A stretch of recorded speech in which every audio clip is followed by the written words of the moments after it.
Seth Lakeman is a folk singer, songwriter and multi-instrumentalist who's made a significant impact on the British folk music scene.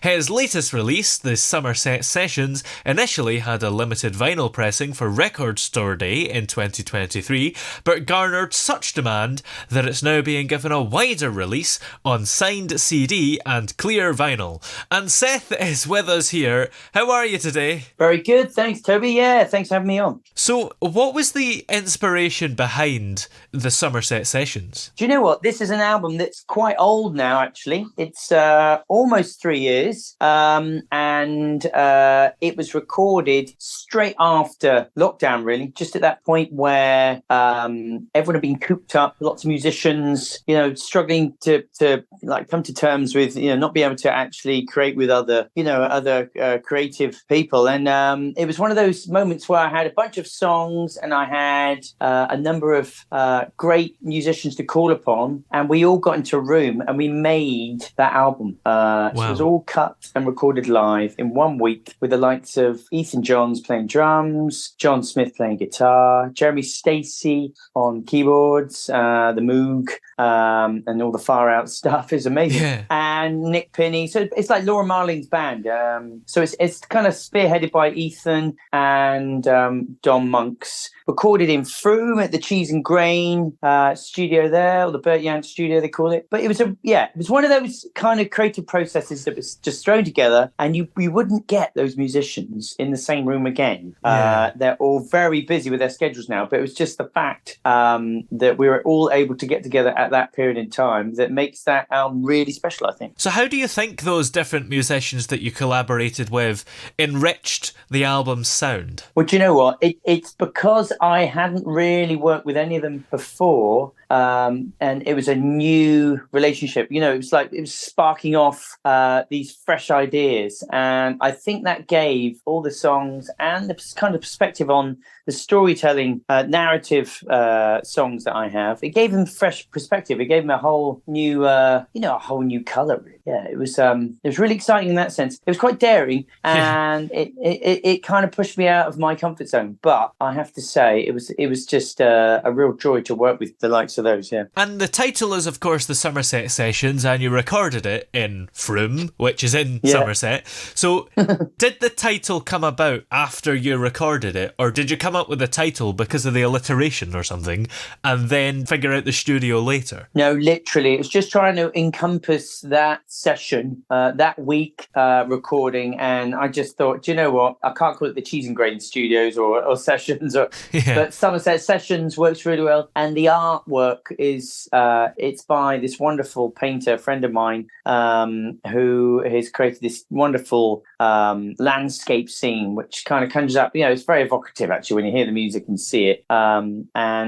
So the whole thing, it's a lovely package in that sense, So it's all about landscape, all about nature. It's all about getting back to the roots of things that we've been missing. And as we all know, we all started to connect with nature and family a lot more. And I think that there's a lot in terms of the lyrics that play out there and the songwriting that I was conjuring up. That it's definitely family and nature a big part of it. Yeah, absolutely. And I suppose Somerset is one of those parts of the country where it has a great landscape and a lot of nature. Absolutely, yeah. I mean, the whole of the Westcountry, isn't it? Yeah. We're very, very lucky and, privileged to have such a varied, landscape, and the sea, of course, surrounding us. So, a lot of that plays into the album Somerset Sessions, yeah. And the single from the album, Days Ago, pays homage to your ancestors and their achievements, doesn't it? Yeah, it's exactly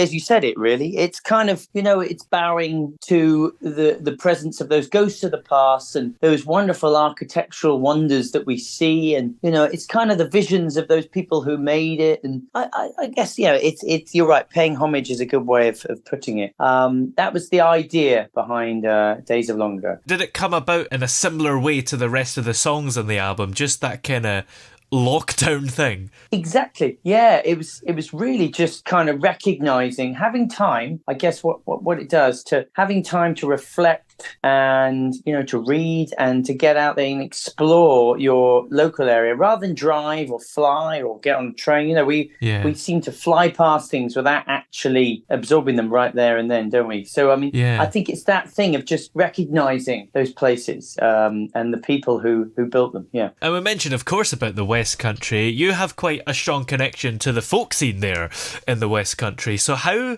has your upbringing influenced your music, and has your environment geographically made you be into folk? Well, that's exactly it. I think you've hit upon the two, those two areas that really have kind of, built me yes. as a musician and performer and songwriter.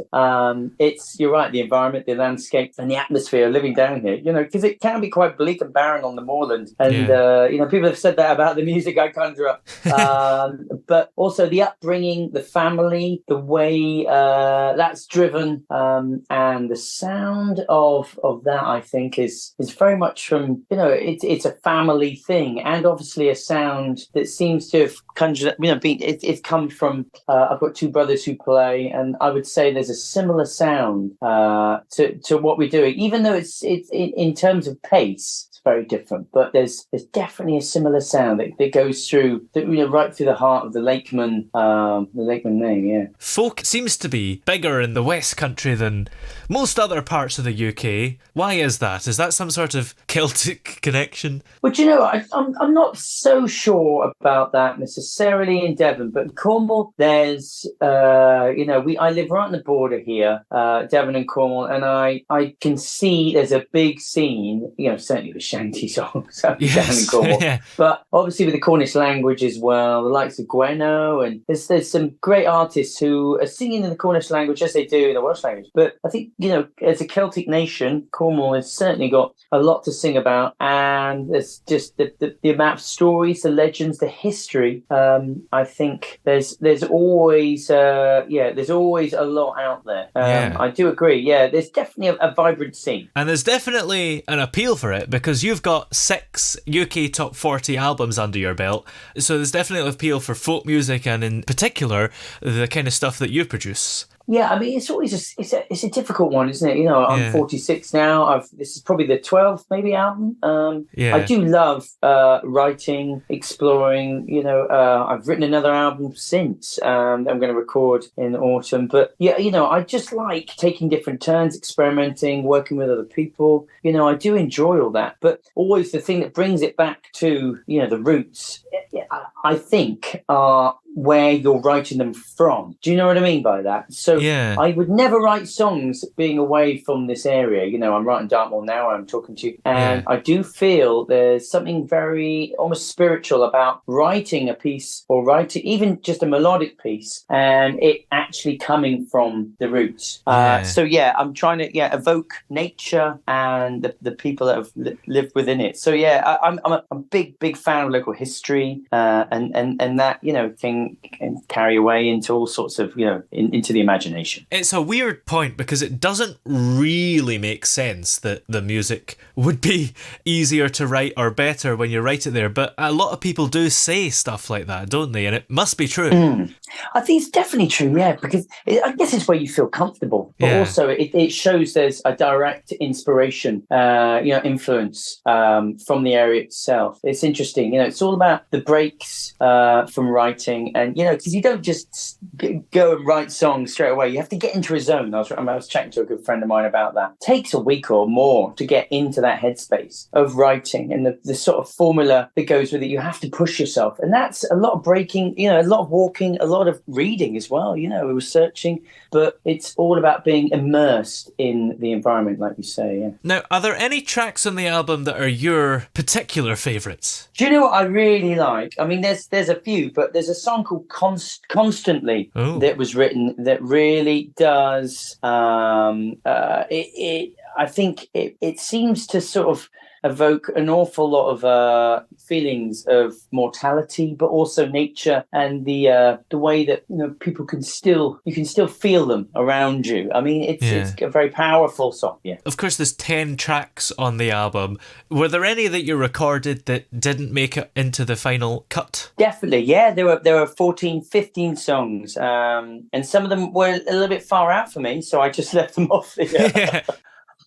Sometimes you got to do that with songs, they were the 10 that seem to work together. I mean, it's very the sound of it it's that analog recording, and Ethan makes these amazing albums, Ethan Johns. Yeah. The sound of it is very much that sort of Ryan Adams, Laura Marling. It's all that kind of amazing drum, warm. It's just the sound of it is very warm, and it's such a cool rhythm section and guitarist and everything. It's just, I was very proud to come out with a bunch of songs like that. And I basically left it so long because I wasn't sure if it represented me as an artist or not. So I went and recorded and wrote a load of other songs, which is on Make Your Mark, which came out in 2021. But then I started playing this album to other people, and they said, "Why haven't you released it?" I said, "Well, how about we put it out for Record Store Day and see how it goes?" It was one of those nervous, moments where you're not sure if it's a bit too of a.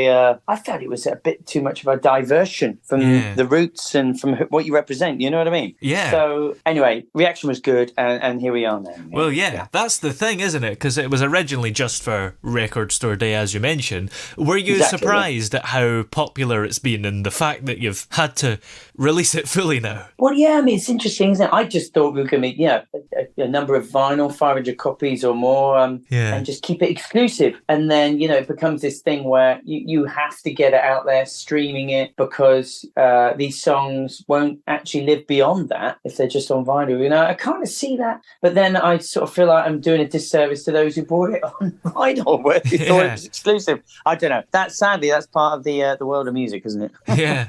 Do you think that the songs you created that didn't make it on the album will be released at some point in the future, or are they too far out there? Well, one of them's so far out there, I don't even know if it came back to Earth yet. But but the others, definitely. I guess there's a lot from Make Your Mark as well that didn't make it, and I feel like that needs to go somewhere at some point. It's strange, isn't it? There's always stuff from an album and songs.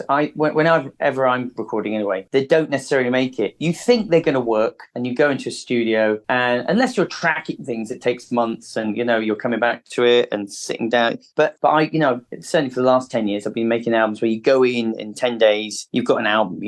And you mix it there and then as well. So it's all very fast, and sometimes songs just don't work and they don't make the cut. This album is actually being released on your own label, Honor Oak Records.